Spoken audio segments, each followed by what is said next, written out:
Right. So let's talk about today's price action. The trade that I took that helped me mitigate my two losses live on stream. It was the level I was looking at since the morning. And finally, price decided to show what it wanted to show. And that took me to the final target of 21,700. Here is just the live snap of my Top Step account. And you can see here, ultimately, oh, my entries aren't shown. Perfect. So my entries were essentially right there on the left half, and then I slowly kind of scaled in and scaled out up until I got to my target. But all in all, let's kind of talk about today's price action. So from the daily top left here, our drawn liquidity was the easiest higher time objective that we can hit, which is the lower half of this daily fair value gap and the mean threshold, or the consequent encroachment of this wick that we see right here, okay, on the May 29th candle. So that was our target today, okay. Jumping into the 1 minute chart on the bottom left here, price opened up, it took out Monday's high, came back lower, took out relative equal lows here. We tried grabbing a short here, just never came back to tap us in to grab those relative equal lows. And then once price dug into those lows, it bounced off of this new day opening gap of 528. It pushed higher.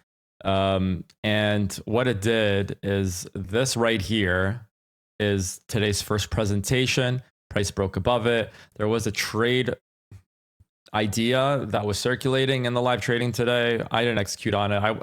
I wasn't loving how we pushed away from it, but it did hit buy side liquidity, or at least minor buy side liquidity.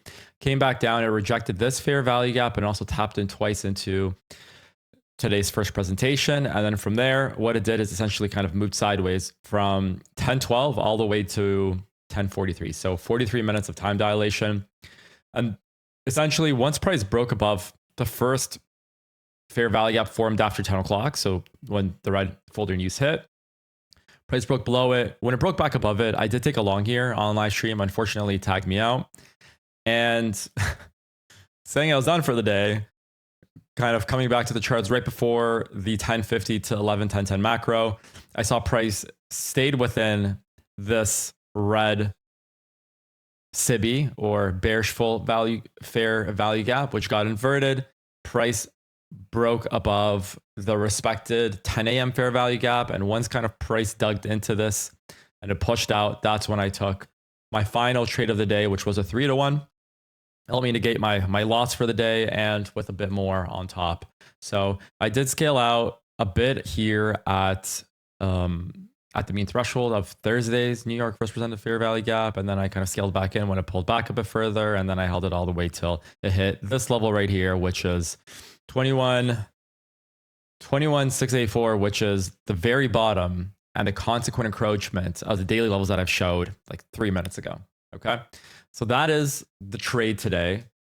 I think I'm going to lock myself out. I don't think I'm going to trade the afternoon session, but hopefully you learned something. It's a quick price action review of today's price action. And what we used is relative equal highs and lows, previous day's highs, first presented fair value gap, and we use the silver bullet fair value gap, which is the first fair value gap that forms after 10 o'clock.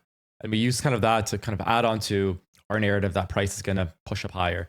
Funny note is ICT took a very, very similar trade.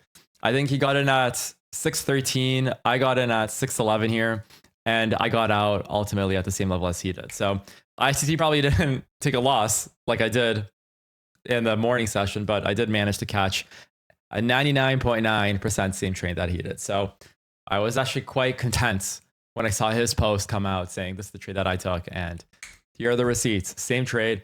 But all in all, I'll see all of you tomorrow during the 9:30 live stream. And on that note, stay safe, take care, and talk to you soon.